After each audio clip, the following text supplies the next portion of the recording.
Praise lord, హల్లెలూయా. బైబిల్లో ఉన్న దేవుడు స్త్రీని గౌరవించరు అనే విషయాన్ని ఈరోజు కొంతమంది అంటూ ఉన్నారు. నిజంగా స్త్రీకి ఇంపార్టెన్స్ ఇవ్వలేదా, నిజంగా స్త్రీని గౌరవించరు అనే విషయాన్ని మనం చూసుకున్నట్లయితే పెద్ద ఉదాహరణగా అయితే చిన్న ఉదాహరణతో మీకు చెప్పేస్తాను వినండి. ఏదైతే పాపములో పట్టబడిన స్త్రీని తీసుకొచ్చారో అక్కడున్న జనాంగం మొత్తం ఏమన్నారు తెలుసా?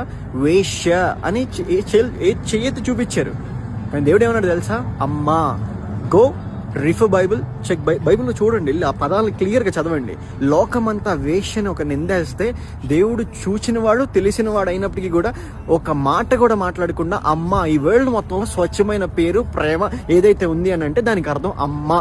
ఆ అమ్మ అనే మాటను అక్కడ పలికి అక్కడ పాపంలో ఉన్న ఆవిడిని కూడా దేవుడు జడ్జ్ చేయలేదు, కానీ ప్రేమతో అమ్మ అని పలికాడంటే అది గౌరవం కాదా?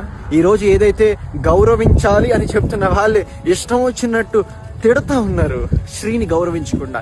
ఏదైతే కొన్ని ధర్మాలు స్త్రీని ప్రేమించమని, ఏదైతే గౌరవించమని చెప్తా ఉందో ఆ ధర్మం వాళ్ళే తిడతా ఉన్నారు. కానీ ఈరోజు జ్ఞాపకం చేసుకో, నేను నమ్ముకున్న దేవుడు బైబిల్ కానివ్వండి, నేను నమ్ముకున్న విశ్వాసం కలిగిన దేవుడు మాత్రం ఏ రోజు ఏ స్త్రీని అవమానించలేదు, కానీ అవమానంలో ఉన్న వారిని లేవనెత్తి ఎత్తైన స్థితిలో పెట్టాడు. కనుక నా దేవుడు స్త్రీని గౌరవించేవాడు.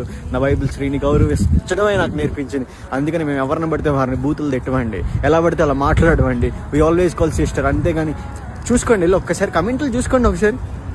ఆ విధంగా మాకు నేర్పించలేదు మా బైబిల్. ఓకే, ఆమేన్.